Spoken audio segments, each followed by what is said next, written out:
I didn't realise just how big it was. And then when it came out, well, mate, it dead set almost blew me off the seat.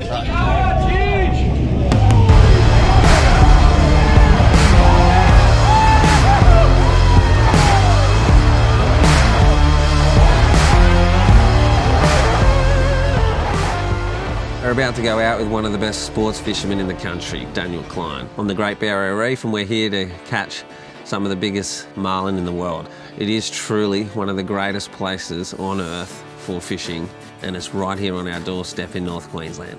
It's an activity that not a lot of people realise they can experience. And some of the best memories I have in my life are up here fishing out of the Great Barrier Reef. The journey to get up here makes it part of the experience as well. It's a 45-minute flight on a little charter plane from Cairns to Cooktown, flying right over the reef, giving you an amazing view of the whole place and getting you revved up and excited for the 5 or 6 days that's ahead of us.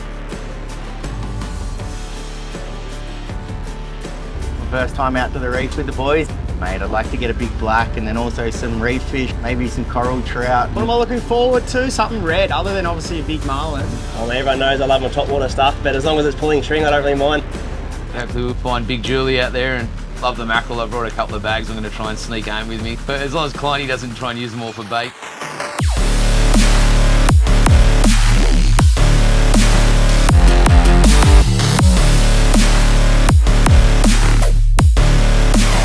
We're up at top of ribbon number 5, which is about 30 miles northeast of Cooktown. I'm sitting here with my good friend Captain Daniel Kleiny. He's also one of the most well-respected and well-known sports fishermen and marlin fishermen in the world. That first day of this trip was what dreams are made of. A fish over 1,000 pounds. We all get to see it swim up on the bait. Big bite, big jumps on the leader.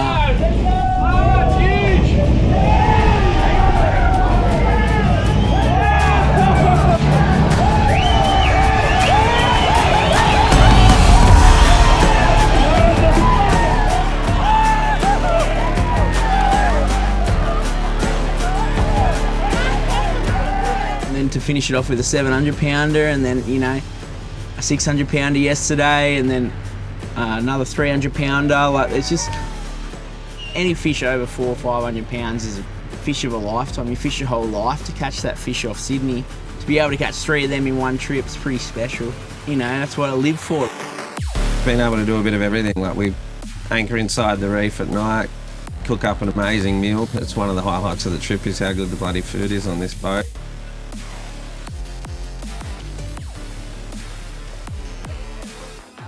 Wake up in the morning, go for a swim, a snorkel, spearfish for some coral trout, and go around for a bit more bait fishing where you're catching, you know, northern bluefin, scaleys, and just the size of the bait. I mean, you're using Spanish mackerel that big that you'd normally take home and cook. So the beauty about this place is there's so many options. You can come up here with your family, you know, you can muck around in behind the reef, and then, you know, pop out in the afternoon and catch a 1,000 pound marlin. It's right on our doorstep. It's 5 days from Sydney to get here. It's nothing. Tank of fuel. Like, it's the best place, hands down, to go fishing in the world. No doubt about it. Literally on the other side of that reef, that's where we catch the giant marlin. Like, it's phenomenal. Big nights, big fish. That's what we like to see.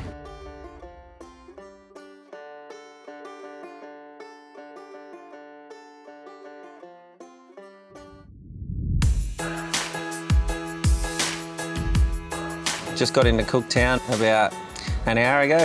They're all just saying, you know, this is a once-in-a-lifetime trip and one of the most memorable, if not most memorable trips of their life. And we sell a product in Grady White and Viking, Valhalla, Capelli, that allows people to share these experiences with their best friends and family, which create lifelong memories. All my memories growing up as a kid are on the water, and the reason I keep coming back here to the Great Barrier Reef every year is because they just keep getting bigger and better.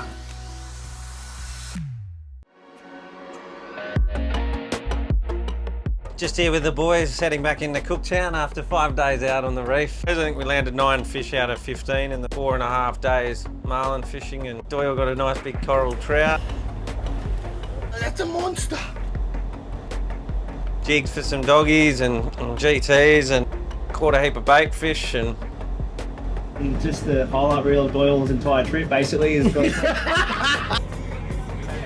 It's like prehistoric days, it's just untouched, and it's no other place in the world's like it. That first day, that first fish, when we saw it jump, mate, that feeling for Troy, for everybody involved, like it's so cool for the crew. Young Riley and Kim, mate, that's the biggest fish he's ever grabbed hold of, and just to see them so excited, so lit up, like everybody just felt that feeling on that first day. Just the camaraderie, just hanging, having a laugh, having beers, and it's literally like a postcard. Waking up on the reef, going to sleep on the reef, it's unreal.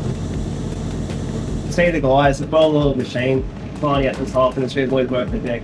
Never seen anything like it. They're just so on their game. Day one, that was the absolute, that was the pinnacle for me right there. I didn't realise just how big it was, and then when it came out, well, mate, it dead set almost blew me off the seat. Like, I was just calling it in. I almost forgot where I was for a minute. Yeah, that coral trout, mate. Second day we went out and I thought, mate, I'm getting something. And then, yeah, finally I plugged one. Yeah,